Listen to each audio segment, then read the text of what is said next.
c'est votre serviteur Joël Bautista pour un autre épisode d'une minute pour une parole.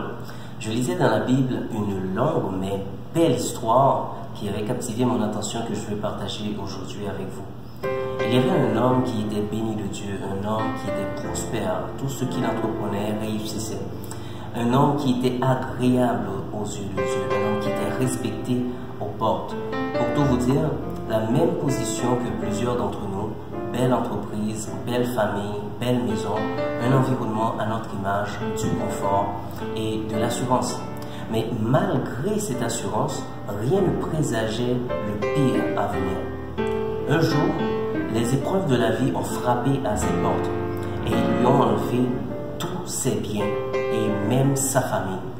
De plus, la société remettait en question son intégrité devant Dieu. Il était rejeté, il était abandonné, il était malade.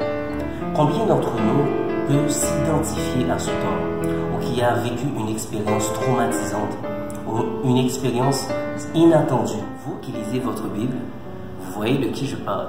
Je parle de Job.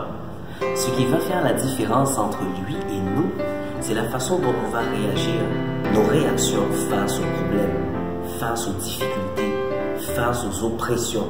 Parce que lui avait tellement d'oppressions, même sa femme, à un moment, l'incitait à maudire Dieu. Et j'ai aimé ce que j'ai lu dans Job 2, verset 10. Il a répondu à sa femme, « Quoi? Nous recevons de Dieu le bien. Et pourquoi nous ne recevrions pas le mal? » Il a gardé espoir, il a gardé la force, il a résisté pour ne jamais maudire Dieu. Je ne suis pas Job, mais à mon exemple, je me rappelle comme si c'était hier, il y a 17 ans. Mon feu père, pasteur fondateur, consacrait sa vie à l'œuvre de Dieu, à l'église. Il consacrait son temps et investissait son argent. Il bâtissait, il avait des projets. Il avait tellement de projets, les projets pour l'œuvre de Dieu étaient supérieurs aux projets qu'il avait pour sa famille. Mais un jour, il voulait planifier des projets pour sa famille et la même année, Dieu l'a enlevé. J'étais enfant, j'étais déstabilisé. Ça m'avait complètement écrasé.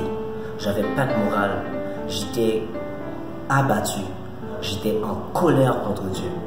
Mais Dieu m'a fait une grâce, ou du moins m'avait fait une grâce qui m'avait sauvé.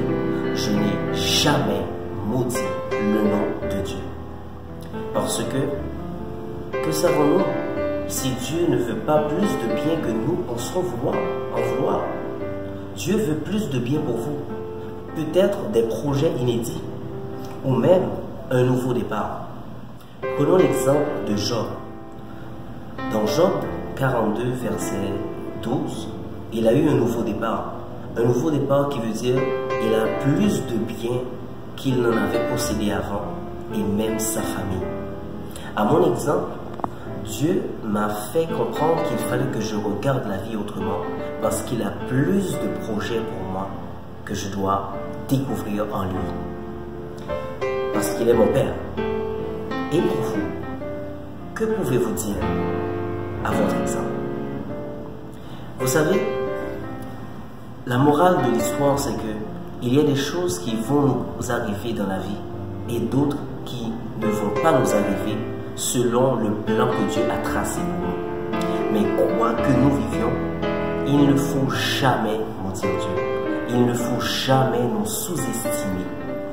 Il ne faut jamais demeurer en colère. Je vais vous dire pourquoi. Lorsque vous demeurez en colère contre Dieu ou le faire porter un chapeau comme quoi il est l'auteur du malheur qui vous est arrivé, vous mettez une voile devant votre yeux qui vous empêche de voir clair votre avenir. Parce que lorsque l'esprit de l'homme est libre, les capacités qui sont en nous se dévoilent et se manifestent. Je prie dans le nom de Jésus-Christ que vous ayez un nouveau départ. Quelle que soit la situation que vous avez vécue, quelle que soit la mauvaise expérience que vous avez faite, sachez que Dieu a un nouveau départ pour vous ou a des projets inédits pour vous. Votre avenir va être meilleur que ce que vous avez présentement. Gardez la foi et restez dans la parole de Dieu. C'était votre serviteur Joël Bautista dans Une minute pour une parole. Si votre âme a été édifiée par ce message, tapez Amen et partagez-le à une autre personne.